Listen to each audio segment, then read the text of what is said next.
Hey, what's the deal? That's your boy Tag from Pro Wrestling Tag. You know what I mean? As of this recording, it is 11:08 p.m. 11:08 p.m. Fuck out of here. 11:08 a.m. October 12th, 2025. But the upload time is actually going to be 3 p.m. You know what I'm saying? It's the second video of the day.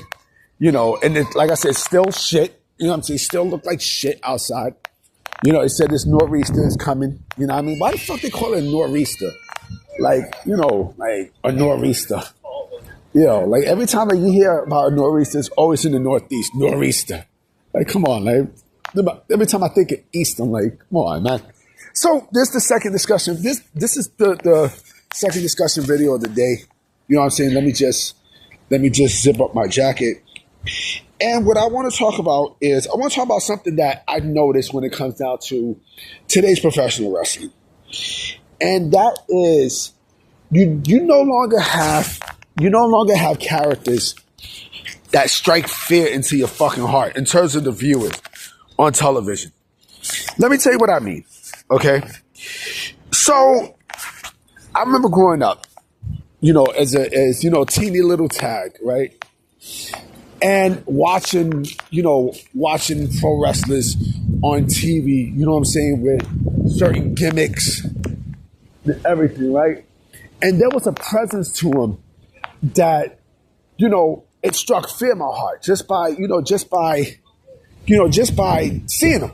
You know what I mean? One example. And you know what it is? I think it's more of the taller wrestlers that strike fear, and bigger wrestlers that strike fear into your heart. You know what I mean? When I seen Sid for the first time, I was scared shitless. You know what I mean? I was scared to death. When I seen Sid Eddie, Sid Vicious, I got scared. Like when I was young, I used to be, fucking afraid of Sid. You know what I mean? Like I used to have nightmares, you know what I mean, that he would chase me. You know what I'm saying? And you don't got that no more. You know what I mean? You really don't got that anymore. Like, where like there's a presence. A lot of the old gimmicks that you see, right, from back then had a presence that you don't see anymore, right? Like a lot of gimmicks now, a lot of, like supposedly scary gimmicks now, they're more Timo gimmicks. You know what I mean? Timo basically meaning like fake shit, right? To a point where if you see him in person, like, I'm not really that afraid of this person. But this is what gimmicks do, right? Gimmicks do that, right? You don't got that anymore. Like, I'm not going to be afraid of, I'm not going to be afraid of someone like Ricochet.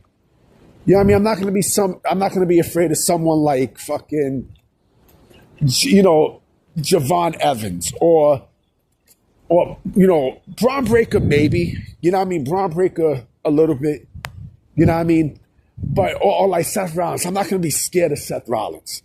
I'm not going to be. Right? The only person that actually has that fear that you can see in him on TV, I probably would say Roman Reigns at this point. You know what I mean? Long black hair, built. You know what I'm saying? That's another person who is very underappreciated. You know what I mean? Like when he retires, I don't see the man retiring soon at all. But when he retires, then you're going to be like, oh man, I miss Roman Reigns. I miss Joe Anoa'i. Like, you're not going to have fear. You're not. You know what I mean? Like, like The Undertaker would do that. Like, I remember, like, kids in the crowd, like, there would be, like, an awe with him, like, scared. You know what I mean? Like, shook. Yokozuna was like that. You know what I mean? Like you could tell, like, there's a fear there. You know what I mean? You could really tell. You don't got that no more. You know what I mean? The Wyatts probably had it. You know what I mean? Bray Wyatt was one who had that presence. You know what I mean? God damn it! Like it's so, it's windy. Well, hold on a minute, Pete. Hold on. Yeah, I had to go to the side because it's windy in this motherfucker. But yeah, you don't got presence like that anymore. Like it's very rare that a wrestler has some sort of presence on TV, and even in the arena. I mean, like you see them, like the kids, they're like, listen, now it's more making kids cry. You know what I mean? Making fucking kids cry and such. Papa Shango was like that. Remember, Papa Shango had a presence. Now, I mean, because we know Papa Shango, you know, again, it's supposed to be Hills that's supposed to give you that, right? But Papa Shango, basically, he, you know, he did what? Voodoo, right? And he had a feared presence. You don't got that anymore. You know. Now, I mean, like, even with superheroes, you really don't have like that anymore. You can try. You can try. You know what I mean? But if we're talking about like that presence on screen that you can fucking feel it. You can feel it through your fucking screen. You don't got that anymore. You don't.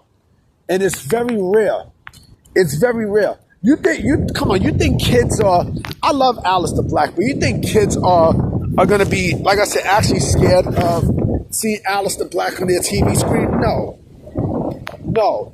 You know, you think John Moxley's gonna give me fear? A fucking plumber. You know, you think MJF is gonna give me a presence on TV? No. A fear presence. And we're talking about heels. We're talking about dominant fucking heels. You know, the Hurt Syndicate, come on, man. Come on, man. You know what I mean? Like, come on, man.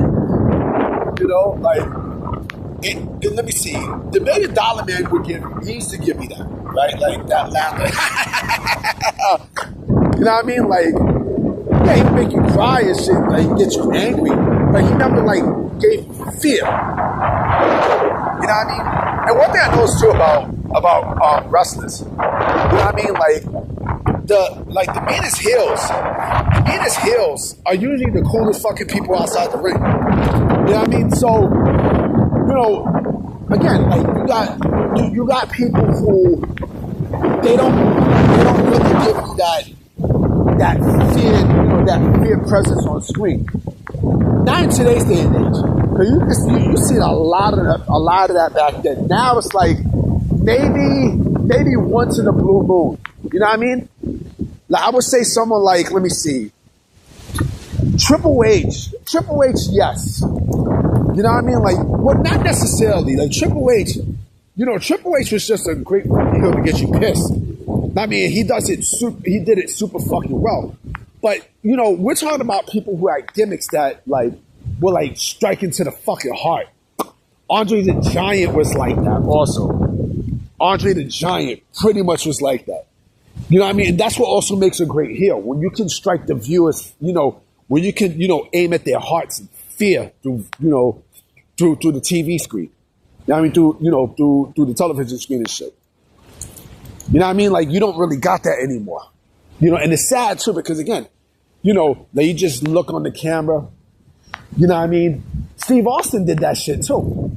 You know what I mean? Like with his, you know, with his blue beady eyes. You know what I mean? When he was, you know, when he started off as, you know, his first iteration of heel Stone Cold Steve Austin. You know what I mean? Like the camera look, he just looked dead at the fucking camera, but he's looking at you. You know what I mean? With his beady eyes, like, yeah, I can see right through your soul. You know what I'm saying? Kane was another one that was like that too. Kane clearly was one who struck fear in viewers' hearts. You know what I mean? And again, you don't have that anymore. You know what I mean? But that's what makes a great heel as well. You know what I'm saying? Like, you know, I take that back about Triple H. I take that back. He did strike fear in viewers' hearts. Why? A big fucking dude, you know what I mean, with long hair, with a fucking sledgehammer. You know what I mean? Like what's his face from The Shining? You know what I mean? Like, hold on a minute. You know what I mean? Like dude from The Shining. You know what I mean? You know, Jack Nicholson's character. I forgot the fucking term, but you guys know what I'm talking about. You know, and again, it's sad that you don't have heels like that anymore. You know what I mean? Because that's exactly what makes a great fucking heel. Randy Orton doesn't. You know what? I would say, fuck it. I'll put Brock. Brock is another one who could do that. You know, Randy Orton's another one who can do that. You know what I mean? Because, you know, like bigger, muscular guys again, like they put that aim of fear through your fucking heart. You know, through the viewership. You know what I'm saying? So, but that's just my thoughts. You know what I mean? Let me know what you guys think in the comment section. And I'm going to definitely holler at y'all later tonight. Peace.